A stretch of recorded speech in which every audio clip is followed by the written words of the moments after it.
Hey there YouTube. This is my analysis or interpretation of the recent publication. It is an analysis of potential financial predictions for the year ahead for 2017, and it's a publication by The Economist. So it reads below, the world in 2017 contains The Economist's annual collection of detailed, numerate and opinionated predictions for the year ahead.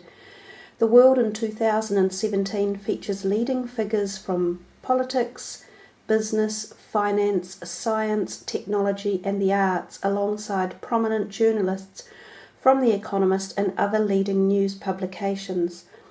It says the world in 2017 looks ahead to a new American presidency, a Chinese Communist Party Congress, elections in France and Germany, and the political and economic challenges of Brexit, and marks a number of poignant global anniversaries, such as 500 years since Martin Luther published his 95 Theses, 100 years since Lenin launched the Russian Revolution, 10 years since Steve Jobs unveiled the iPhone.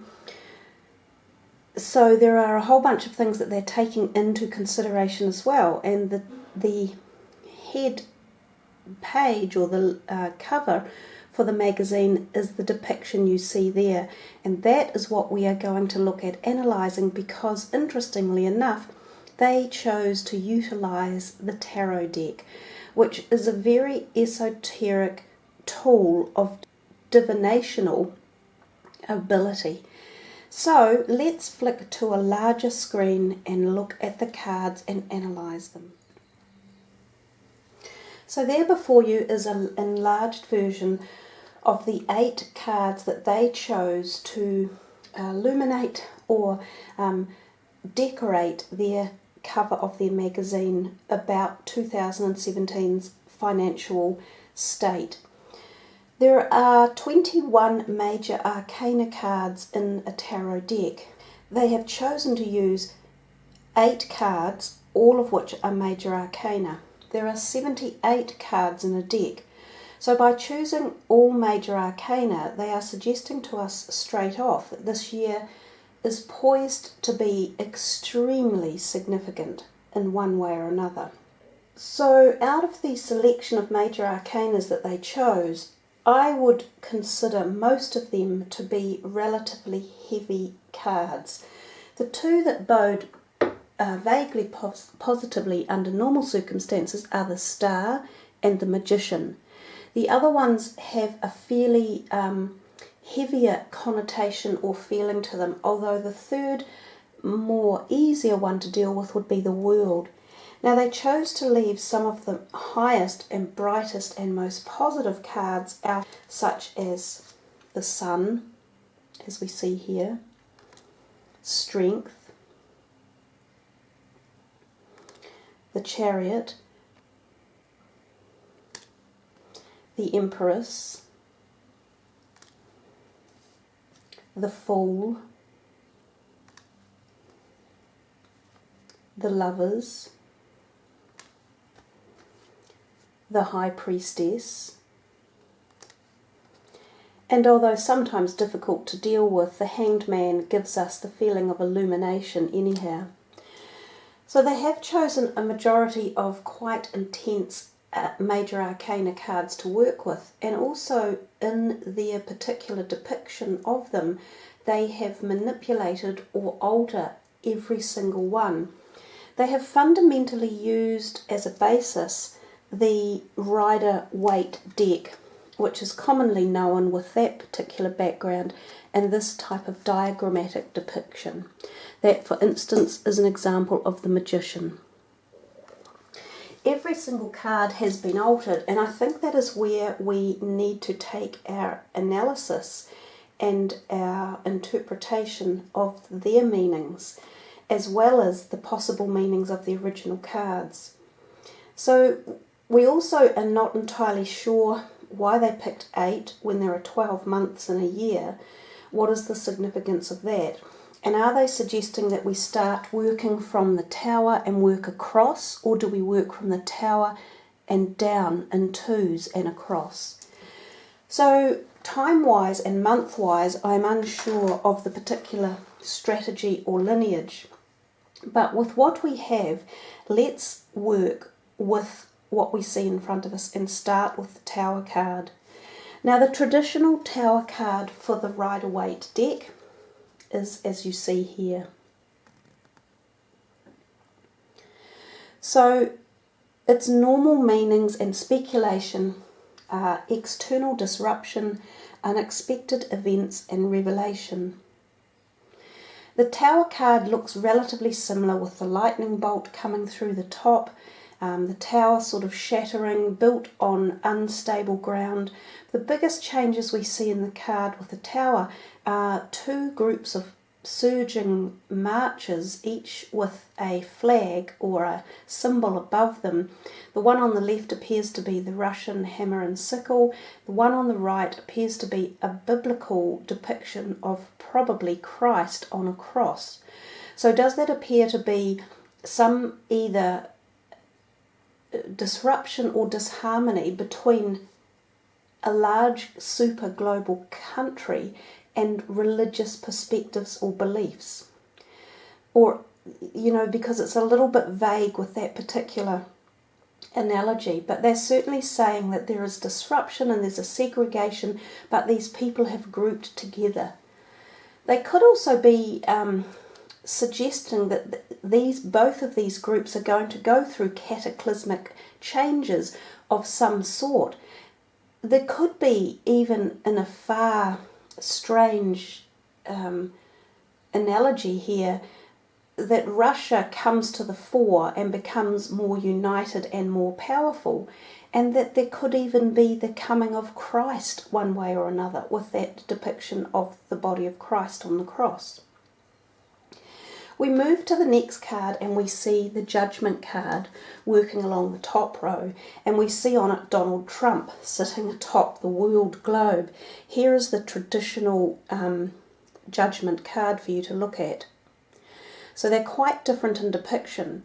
The traditional Judgment has a beautiful angel from above trumpeting noise down to the people below.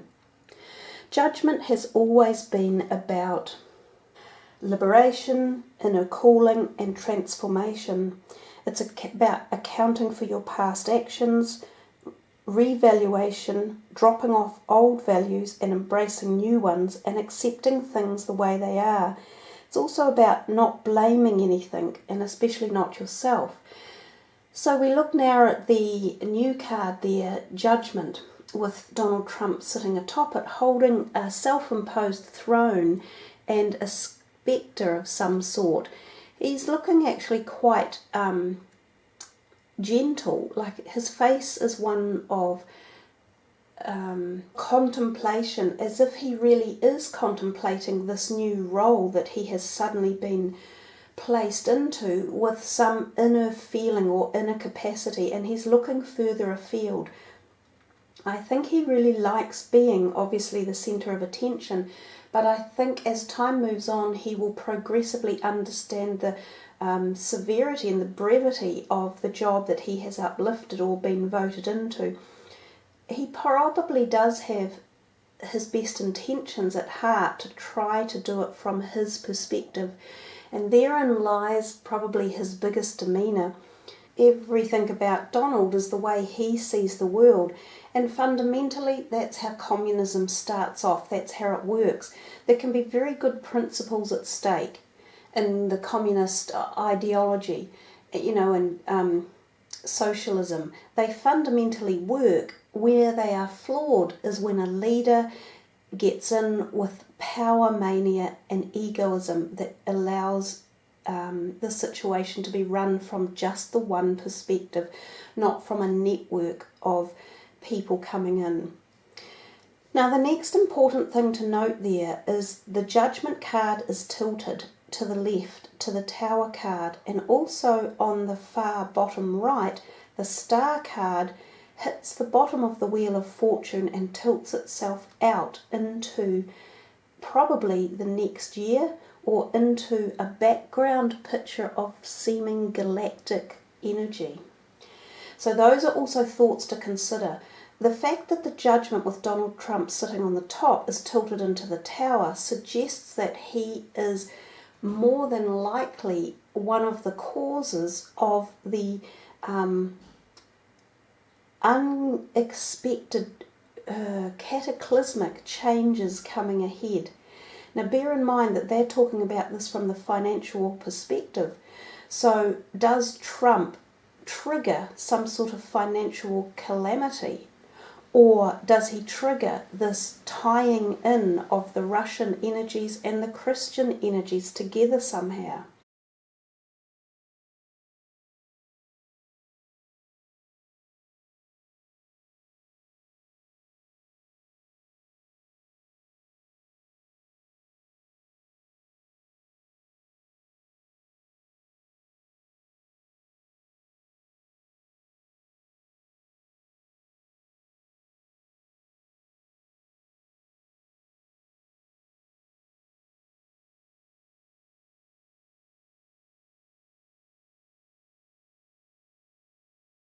There's that possibility as well.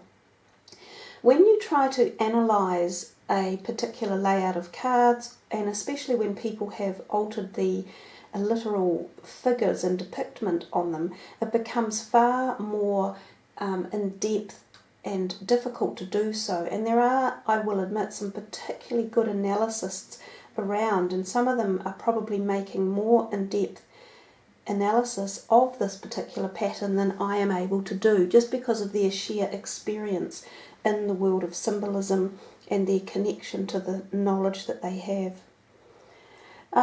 Some of the other points I made before we carry on with any more of the cards, if we look at all the numbers of the different cards, and they have dropped the numbers off these cards, but they add up to 107, which when you add 107 together, that adds up to 8.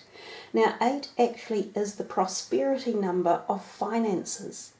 So somehow there's still this underneath feeling that there could be expectations from this particular spread, or the people who have put the spread together, that finances might be pertaining to be okay in the year, because the 8 is one of the better number for finances.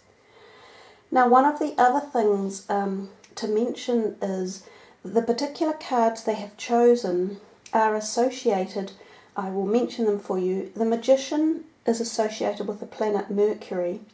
Wheel of Fortune is associated with Jupiter. The Tower is associated with Mars, and Judgment is associated with Pluto. The World is associated with Saturn. They've also picked up the astrological signs of Aquarius, Scorpio and Virgo.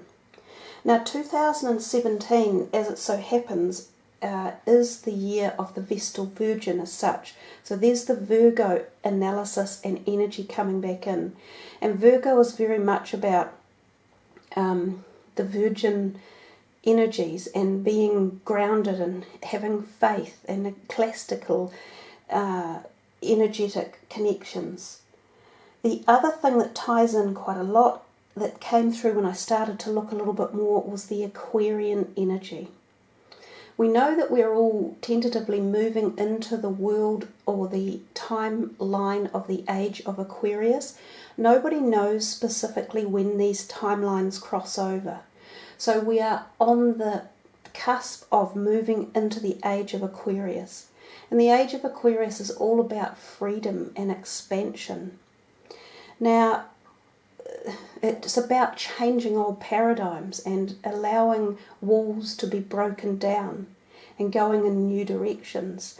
Now, Trump does this in some ways. He changes the paradigm systems that are currently running. But I don't know that we head in new directions. We seem to be going backwards for the time being.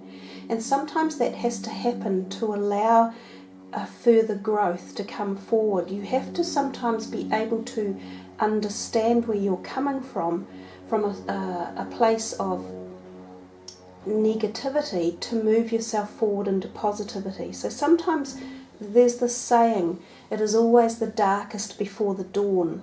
And it almost feels that this is what we move into, this incredible period of darkness again, because then it allows us to see the way forward, to move into the light and make the positive changes.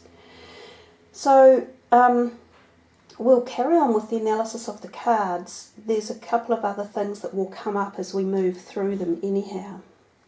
The third card we come to is the World card. One of the things that I particularly notice about their changing of the original depictions of the cards, they drop off a lot of the nature perspective, so the earth realms, things like plants, leaves, flowers, connections with earth, and they also alter any of the angelic or heavenly body connections to something quite other as well. So the World card is known as, symbolically, this is related to Saturn, and Saturn is crossing the astrological sign of Sagittarius at the beginning of the year, or merging from the end of December to the beginning of the year.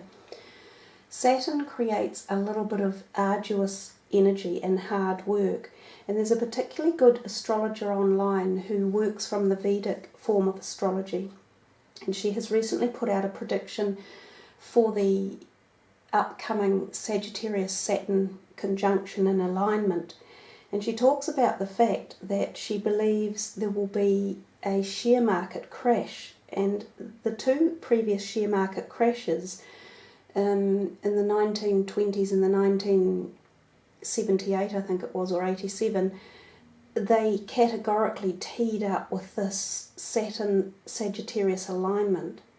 So even from the perspective of this reading we are trying to analyse, if we drop off that particular analysis and bring into viewpoint this Vedic astrology, which talks about a share market crash, things to me would not be boding that well. It would be a year next year of potential negativity around our money sectors.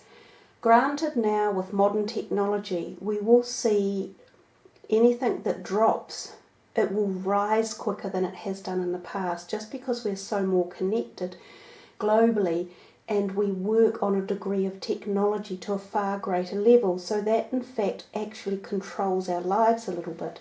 Hence, if you look down at the Magician card at the bottom on the left hand side there, the second one in, you will see the power of technology ruling our lives through the guise of the Magician. So they've picked a lot of really heavy energy cards in this reading, what I call the more disastrous cards. There's only really one that they've left out, which is the Devil, but the rest are heavy, symbolically difficult cards to deal with, and they chose them.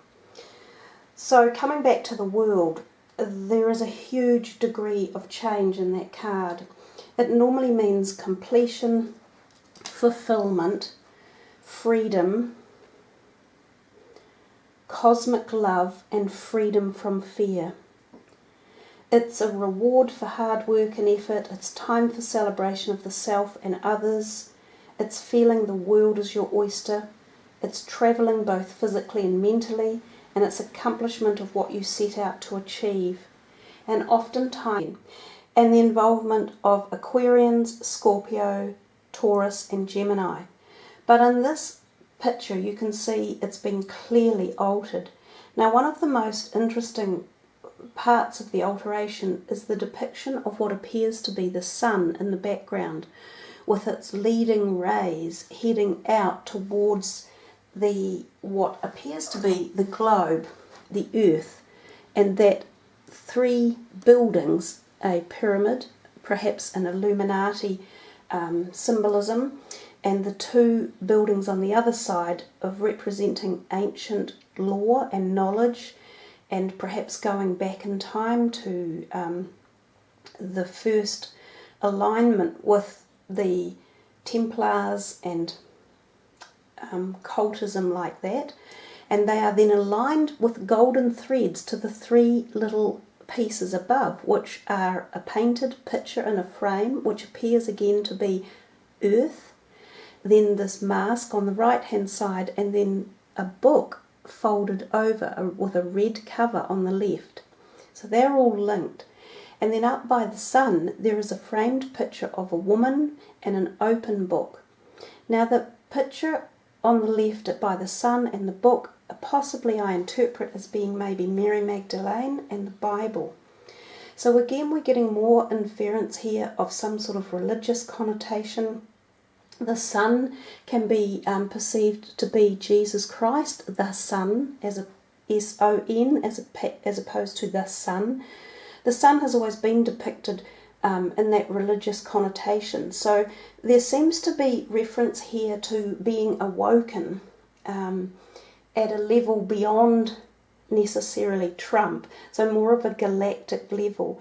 But there's huge tie-ins here and hidden symbolism, as I say, that could be really relevant for people who have more intrinsic knowledge on that than I do. But I see that world card as being more foreboding. It's kind of very secret and hidden kind of agenda stuff going on.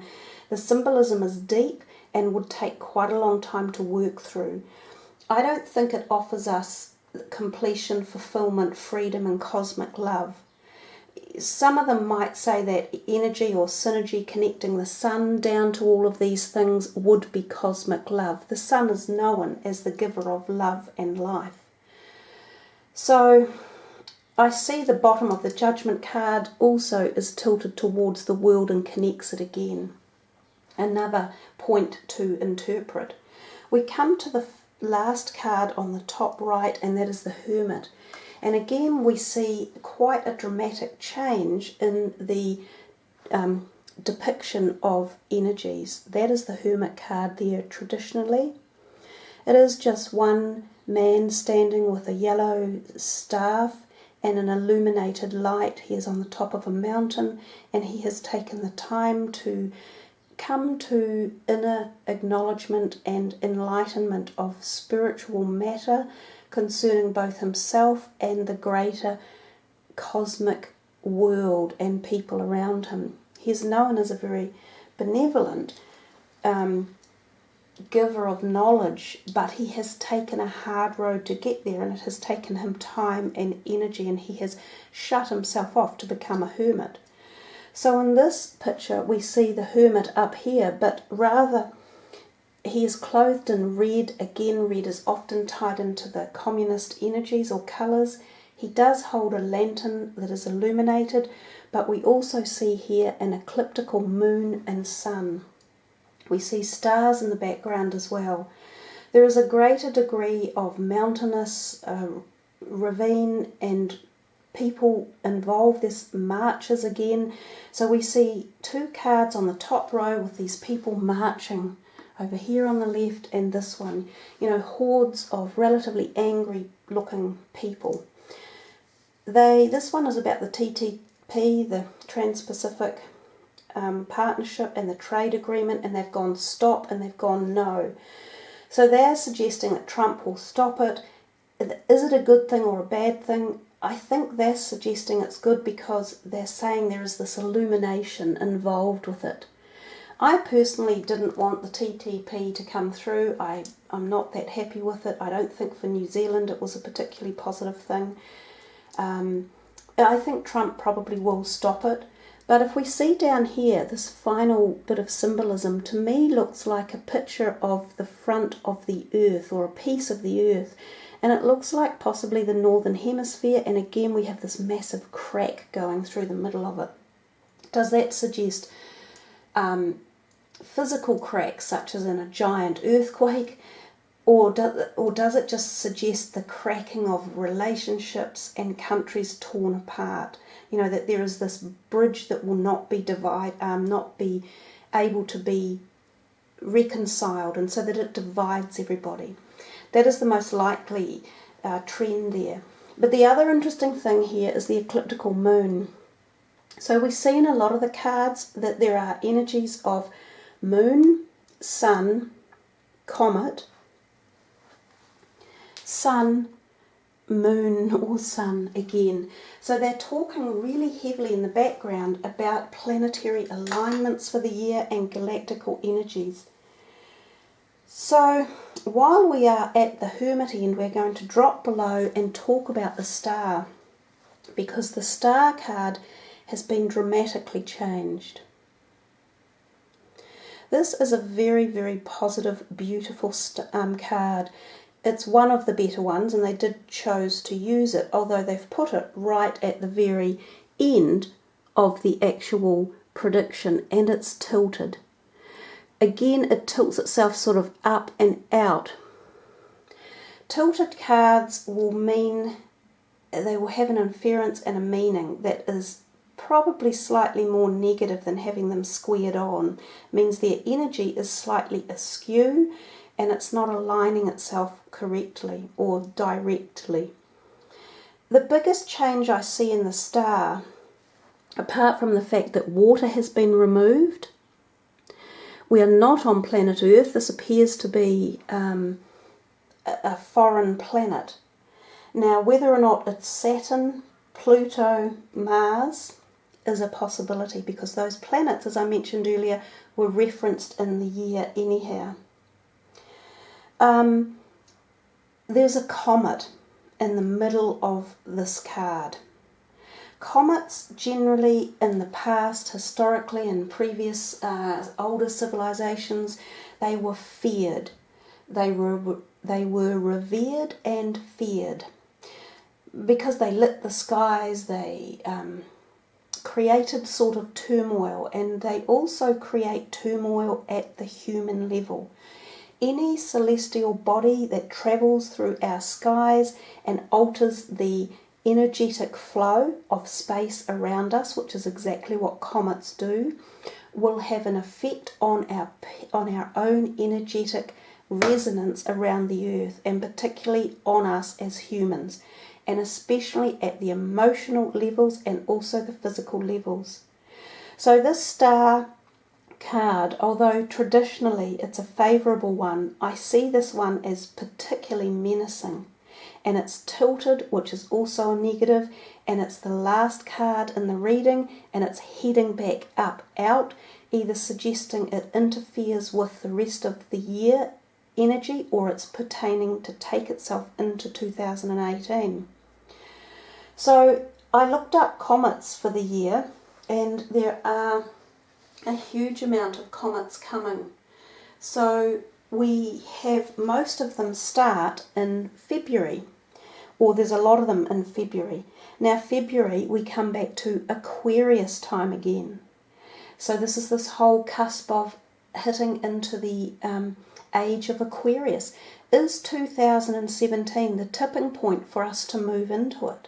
Is there this whole deeper energetic connection behind all this, about the age of Aquarius coming in? You know, Aquarians are more concerned about humanitarianism and expanding the mind and the source of life and exploring the galaxy, as opposed to being in the ego and being in the now. They're the most forward thinking, and they take us on a whole new direction in life, and often the already preceded dominating religious structures and the governments and the things like the Illuminati, all of those big things that rule us, are worried by movements or changes in our life, such as an age of Aquarian coming, because it gives us freedom. It frees us up, which is what we really, really need. So going back to the star, we can see the huge change in that card. The symbolism of this weird planetary looking stuff on the bottom, which I think is probably Mars because it's red. The comet traversing the skies. As I said, there are quite a few comets coming in that will be visible even through binoculars. There's Aneki, there's Pan stars, there's Clark, there's Shumasi, there's Shalmas and Watchman. There's a whole bunch of comets coming. Now comets, even though we know they come in, they have the potentiality to still explode and go off path. They can drop off bits of their tail. We can be left traversing through comet's debris, which can also be a difficult energetic thing for Earth to traverse through, which can give us extra things like meteorites and asteroids hitting us, which can give energies like the Death card over here and the Tower card. The other thing about the star that has changed, traditionally the star had only 8 stars on it. This has got 14 large stars, and all of those stars have the picture of a face. So I can't see who the people in the stars are. I have got no idea.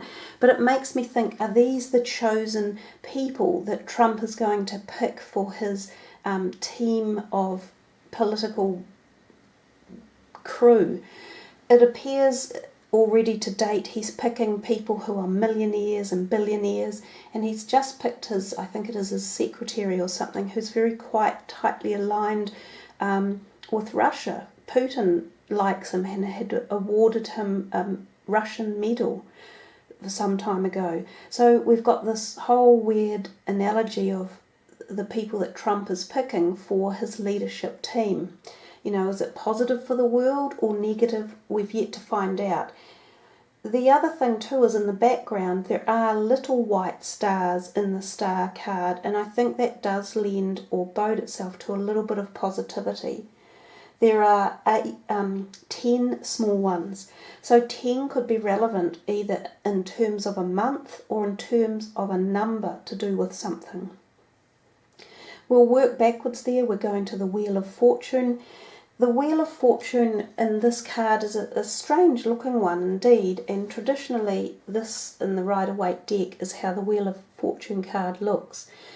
It's not ever been one of the most pleasant to look at.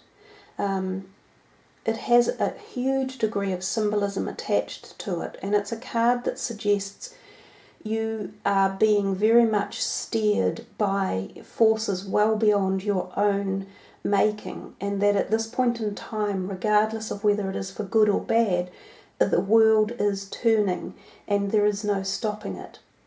So some of the other meanings of the Wheel of Fortune, it's aligned with the planet Jupiter.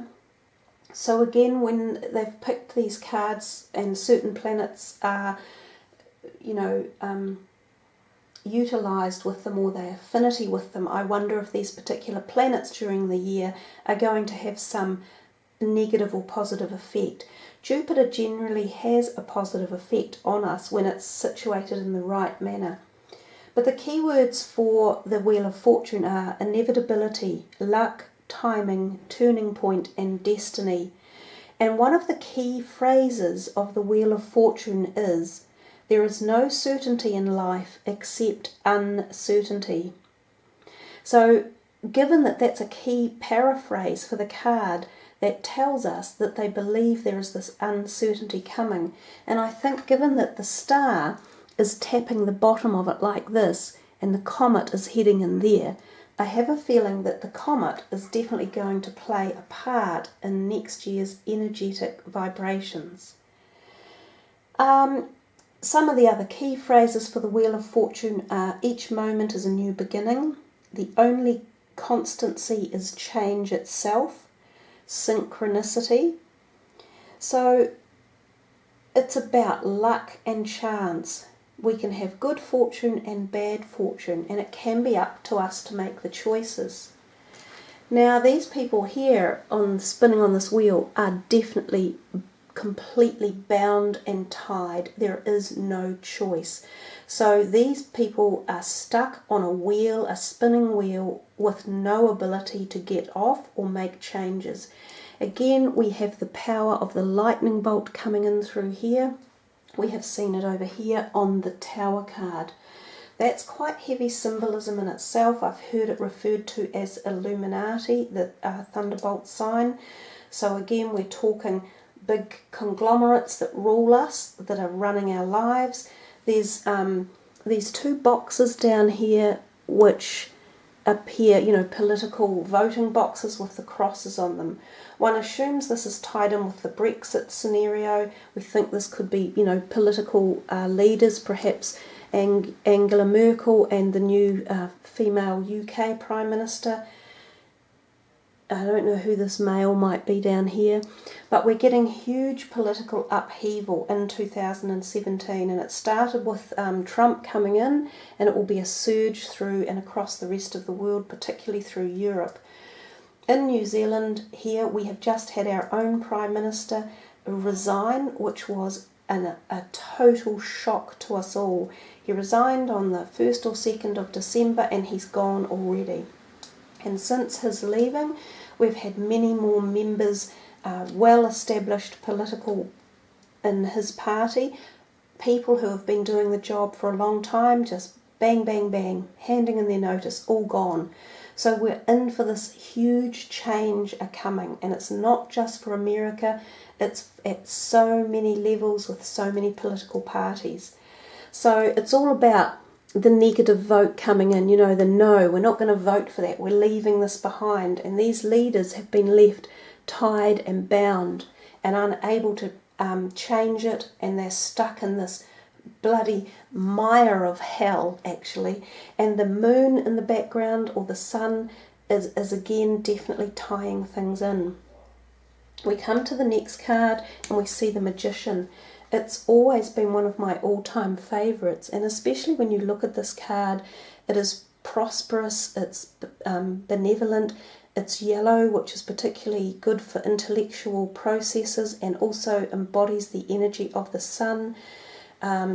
It's got all the beautiful growth and lush flowers blooming around it, symbolising fertility and harmony with earth.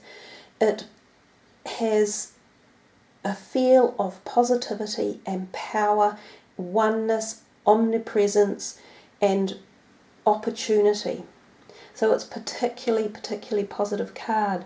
So we look at the changes compared to down here, and they again are rather profound.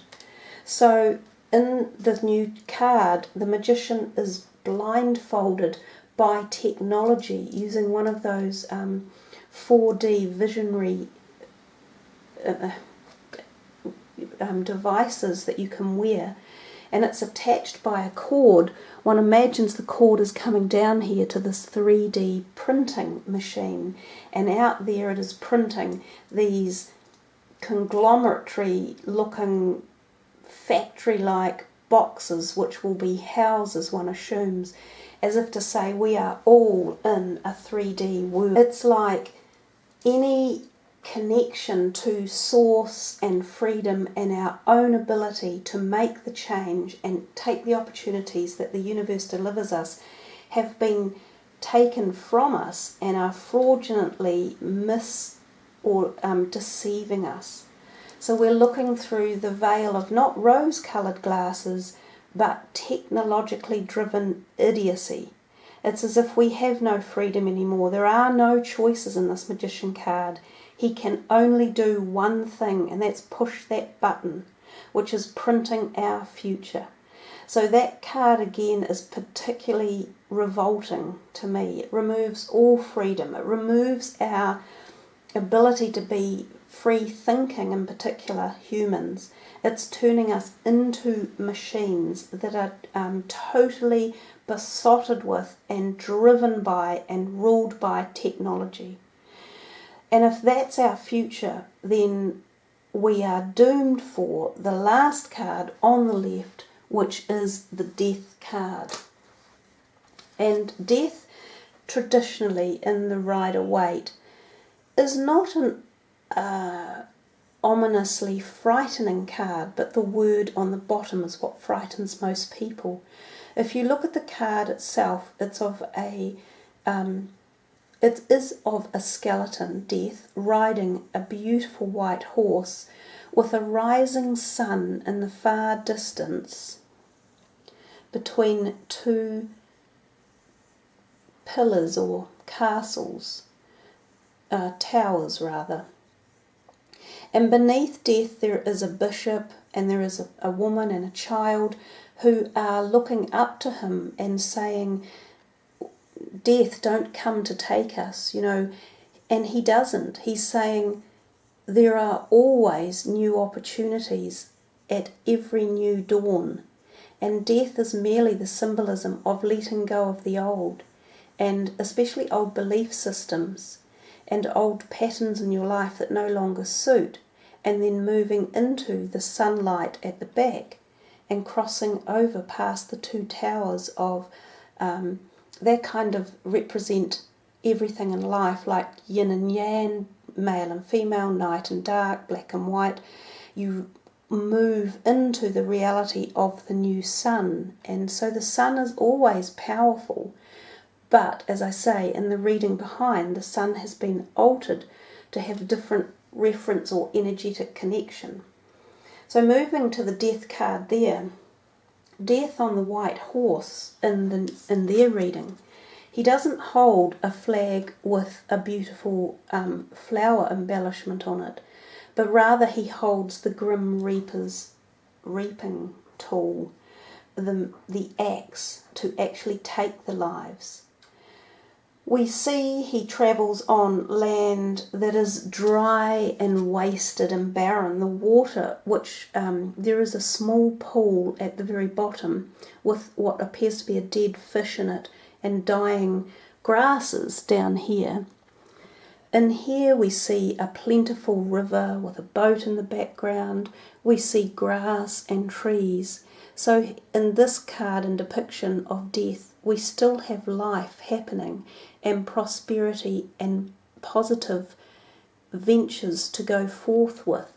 But in this death card, we get this huge, big, red sun in the background, emanating its energies, and it's very low in the sky. Now, there's the possibility that this card possibly is referring to the brown dwarf sun, which I believe to be the 9th planet that we have recently discovered, which will be acknowledged during 2017. They are still currently looking for its exact astrological position because it's extremely hard to pick this celestial body up, because it's hard to track and trace it because of its density and lack of heat signature that it's giving off. Most likely inferring that it is a brown dwarf sun, which is probably our own sun's twin, which apparently most suns have a twin that travels around. This is likely, in my mind, to be the planet that has been talked about in Gospels and religious text and all ancient texts for so long as being Planet X or Nibiru. They've given it either or many of these names, and currently I think it's labelled Planet 9. Most likely its elliptical path has been a 26,000 year orbit, and it is slowly traversing back in towards Earth. So the closer it comes, the more disruption we will see with things like comets, meteorites, asteroids and such like being realigned into different energetic pathways, because that's what a big body does. It moves things around in space. So that sun there could very well be the second sun, the 9th planet, the Nibiru, the Planet X scenario. But also in the background is clearly an atomic energetic explosion. So herein lies my analysis again. The atomic explosion could be man-made. We could be heading into war, and there might be a nuclear war, or someone may drop a nuclear bomb that could have an effect on us on Earth, which kills off our living Earth to a degree. Does it kill off the fish in the oceans? Does it maim our ocean life? Does it cause our fields to be dried up, because they're barren fields there with dying plants and food sources? And of course that could be tied back in again to communist activity. I also think if we look at the Judgment card up here, he is tilted down here. One hopes he doesn't let loose with a nuclear bomb. We don't know, do we? This is all just conjecture. But I also look at the analogy of the Tower card up the top and this shape that it is, and the same almost shape down here with very similar symbolic looking energy. So as I said, it could either be a nuclear bomb explosion from Earth, or it could be pertaining to, symbolically, nuclear activity. Now, what is the other biggest nuclear source in our solar system? It's the sun. So again, it could be referencing strange energy of the sun, or this second planet coming in, or the ninth unknown planet, which I believe to be the second dwarf sun in our solar system. So there you are, guys. It's a pretty powerful, very unusual cover for a magazine. They have completely remolded the cards. They've put in the most gloomy, pessimistic, ugly depictions with not much in the way of positive vibrational energy. But that's my analysis of it. I'd love to hear all of your thoughts as well. Leave your comments and any links to anyone else who's produced videos on the same thing, who has a different insight as well. So thanks for listening. I hope you've enjoyed it, and I'm sure if I took even more time and reviewed it at a deeper level, we could easily come up with a lot more symbolism and deeper energetic meanings. So yeah, thanks everyone, and let's hope 2017 does not lead itself down this particular pathway. Be safe everyone. Namaste.